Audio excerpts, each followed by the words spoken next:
Hi there. You came here to learn how to edit? I've got you covered. That was so cringy.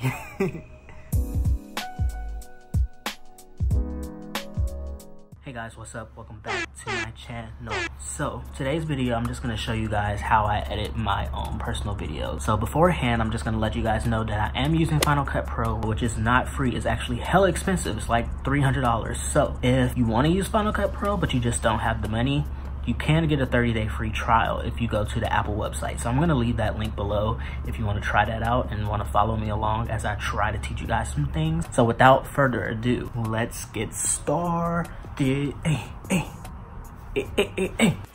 Okay, the first thing I'm gonna show you guys how I do is my intro. So for my intro, I just took 2 videos from YouTube. Both are like VHS effects. One is like a strobing light, one is like a staticky effect. And I just layer them on top of one another, and then I import my text. So to put the videos onto the timeline, what I do is I go to where I have it saved, and then I go ahead and drag it onto the timeline. Right, so as you can see, they are right next to each other and they're not layered on top of one another. So to layer them on top of one another, I'm just gonna drag the glitchy VHS effect on top. But now all you see is the glitchy VHS effect. You do not see the blurred, like the strobing lights effect. So to get the lights to show up in the back, what I do is just go over to opacity, make sure you have the glitchy VHS selected, and then you turn it down a bit. So now if you hit play, you can now see the lights flashing in the background as well as the glitchy VHS effect. Okay, now we're gonna add the text on top of the 2 videos. So to do that, we are gonna go to the left-hand corner and we're gonna go to the 3rd icon where all your text is going to show up, and there's so many that you can choose from. There's tons and tons, but my favorite one to use, and really the only one I ever use, is the basic title. So I'm just going to click that and I'm going to drag that onto the timeline. You're going to double click on your text, and then over on the right side it's going to have an area where you can type in your text, and for this I'm just going to type in usually Eric. And if you go under that, you're gonna have the font section where you can choose whatever font you want. I always just use Helvetica, and I always use italics. I don't know if I'm saying that right, but whatever. And then under that is size. I'm just gonna make that a little bit bigger. And then if you keep scrolling down, you're gonna see a whole bunch of different other options for text. You can have different rotations, you can change the positioning of it. But what I'm gonna do is go ahead and go down to drop shadow. And I usually just use a black drop shadow, but you can change the color. And then you can change the opacity, the blur, and the distance. Opacity will just make it a little bit darker behind it, and then the distance will change how far behind the shadow is from the actual text. So now we're gonna make my intro a little bit shorter. As of now, it's extending all the way up to a minute, and my intro is usually only about 10 seconds long. So I'm going to take my text and drag it out to where the 10-second mark is. And I'm actually going to zoom in on the timeline to get a better look at the time. And to do that, all you do is hit Command+, and it will zoom in on your timeline. So now I'm going to scroll over to the 10-second mark, and then I'm going to stretch everything back to 10 seconds long. And I'm just going to zoom out of my timeline by hitting Command-.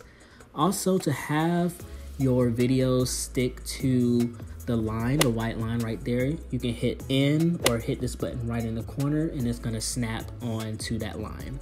And now if you hit play, you can see we have the text and the 2 videos in the back.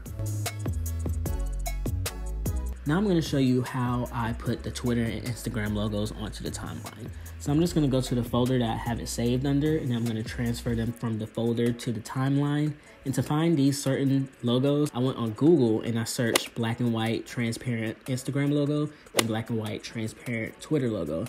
And please, please, please make sure it is transparent, because if you want it to show up correctly and show up nice and neat, it's gonna be transparent. So pretty much the background of the photo will be your video. All right, so now we're gonna have to size down our photos, because as you can see, the Twitter logo is taking up the entirety of the screen. So we're gonna hit the transfer tool.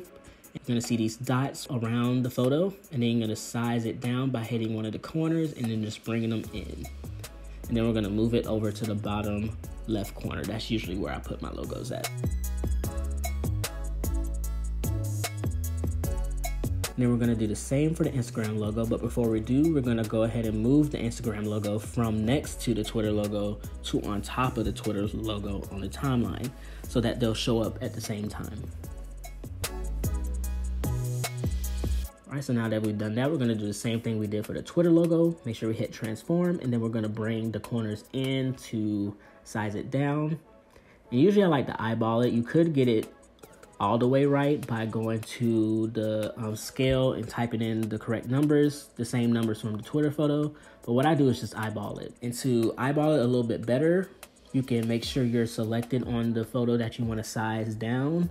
And then we're gonna go into full screen. So we're gonna make sure we select our photo, hit the full screen button, gonna pause really quickly, and then we're gonna size it up or down to make sure it matches with the other logo. And I didn't really have to change much because I kind of just beasted it. Like, I didn't really need to size it down too much because I was just such a pro at it. Okay, so usually next to my logos, I have my Instagram and Twitter name, which is also unusually Eric. And instead of having to go up to the text and then having to select basic text and then type it in all over again, we're just gonna copy and paste the text that we already have on the screen since it is the same exact thing. So to do that, we're gonna go to our text, and then we're gonna hold Option and drag it, and then it's gonna create a second one.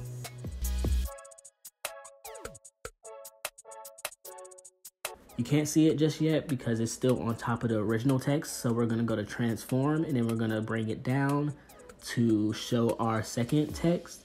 And then we're gonna size it down by going over and using the size tool. And then we're just gonna move it right next to the logos and hit done.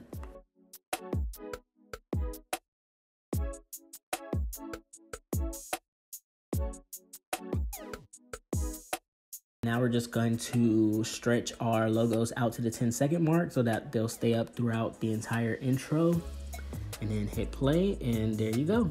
On my intro, I also have a second line of text under my name where it says new videos every blah, blah, blah. But I mean, you can just go to the text tool and add that in. This is pretty much a watered down version, but I mean, it's pretty much still the same thing. Now I'm going to show you guys some video effects that I like to use. So first I'm going to go ahead and import a video from my computer. I'm just going to choose one of these of my sister because I'm editing a video for her anyway, so why not?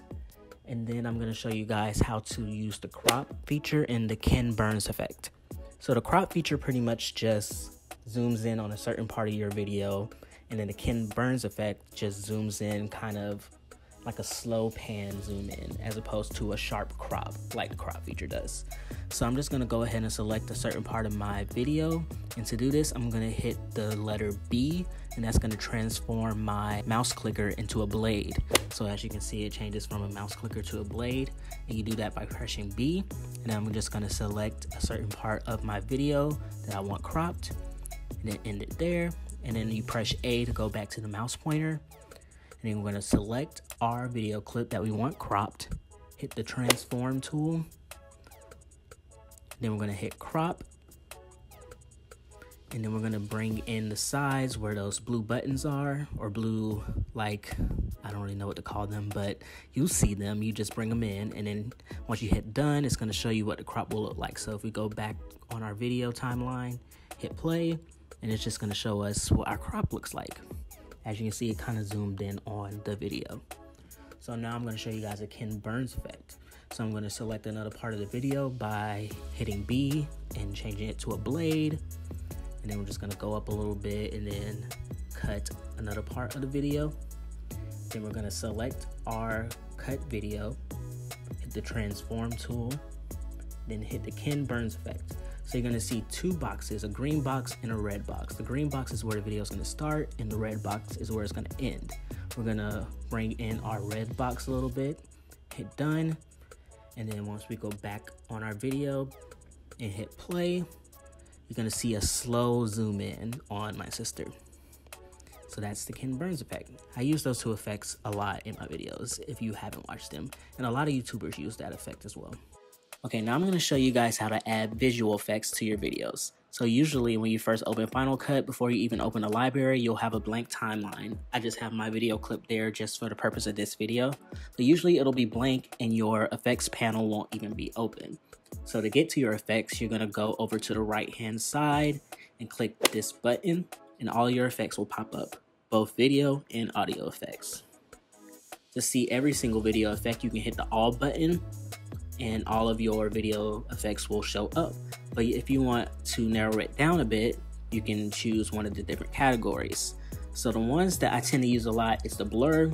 I use the Gaussian effect or the Gaussian blur a lot. I've used it in this video. That pretty much just blurs your background. I use it usually when I want to add text to a video and I kind of just want the main focus to be the text. I'll blur the background, add the text, and then bring it back.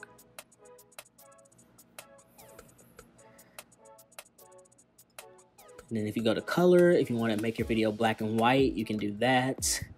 Also, when you're going through the different effects, if you just hover over them, it'll show what it'll look like up at the top before you even drag it onto the video, which is pretty cool. Distortion is kind of where I live at. I love distortions. So earthquake is an effect that usually just kind of shakes the video a bit, which I like. Usually if I'm yelling, I like to make the earthquake effect like put emphasis on my anger.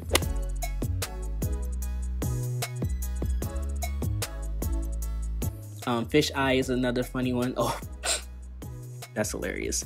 Fish eye is hilarious. So you see that little circle right there, you can click that and drag it to wherever you want. I usually like to put it on the head, and you just hit play and just, you know, die laughing. That's hilarious, honestly. So you can kind of just go through all of those and just, you know, pick whichever one you like. There's so many different options you can choose from.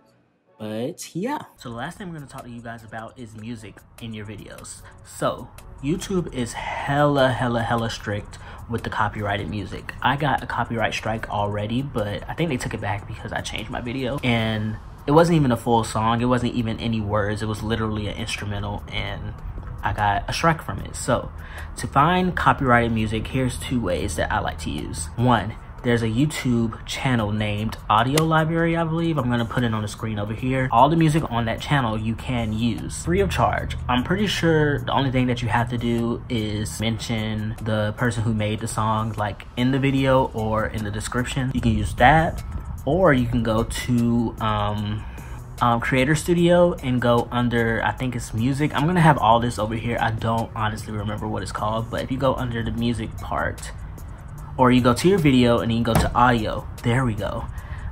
There's gonna be a full list of songs, and then you can pull stuff from there. Just hit the download button and it will download to your computer. You can put it in your videos.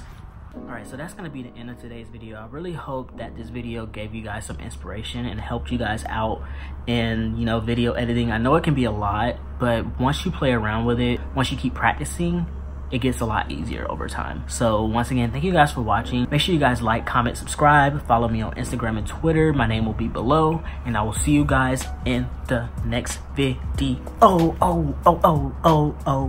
That was so... My bed's not made, and that's so gross. Okay, and my lights, all my lights are falling. Whatever. Bye, guys.